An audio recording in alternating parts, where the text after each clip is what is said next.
कर दी, प्रणाम कर दिया। तो बोले सतत प्राणस्योच संखल निखिल सकते करुणया ध्रुवम देहस्यांते हरिपदमलभ्यंच लभते। जिनका वृंदावन है वो बहुत करुणामयी है और अखिल शक्ति संपन्न भगवान उनके चरणों में झुके हुए हैं। हमारी लाडली जी बोले वो अपनी कृपा करती हैं इस धाम में आने वाले के ऊपर।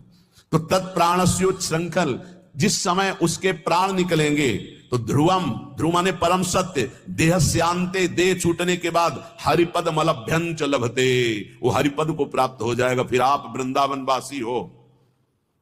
तभी हम कई बार कहा है कि अगर 100-200 बार मोक्ष मुक्ति होती तो आराम से हो जाती, अपने पास इतनी रकम है।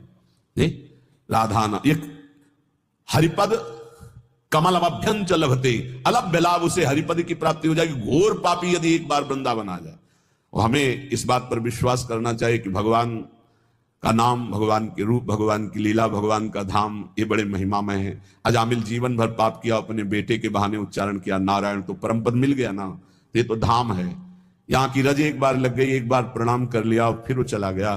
तो निष्ठा पूर्वक पाप करने वाला जब शरीर छोड़ेगा तो सात प्राणस्योच श्रृंखल निखिल सकते, निखिल शक्तियों के स्वामी भगवान श्री हरि, जिनके अधीन जाके अधीन सदा ही सांवरो, वो करुणा, वो करुणा की मूर्ति लाडली जू कि एक बार वृंदा सखी ने देखा कि धाम की सीमा में प्रवेश हुआ, मेरी लाडली जू का एक कृपा पात्र हो गया। तो अब वो कहीं भी जाके जब शरीर छूटेगा तत्प्राणस्योच संखल, तो करुणा, श्री जी की करुणा से उसका शरीर जब अंत में होगा तो हरिपद मलभ्यंच लभते, अलभ्य लाभ, उसे भगवत प्राप्ति हो जाएगी।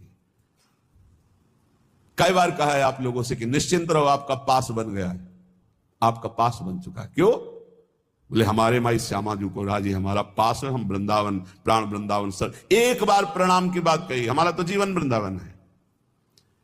कुबेराणाम कोटिर हसति धन संपत्ति भी रहो।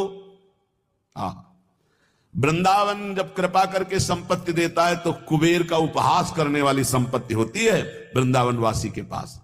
कुबेर के पास पांच भौतिक माइक संपत्ति है, लेकिन वृंदावन वासी को प्रिया प्रीतम की प्राप्ति होती, दंपति संपत्ति पाइए। बोले कुबेराणाम कोटिर हसति धन संपत्ति भी रहो। कुबेर एक नहीं, करोड़ करोड़ कुबेर ऐसे भी उपहास के योग्य हो जाते हैं जो वृंदावन वासी को संपत्ति मिलती है। जैसे आप अपने मकान को अपना मानते हैं, संपत्ति को अपना मानते हैं, से पूरे निकुंज को सहचरी अपना मानते हैं।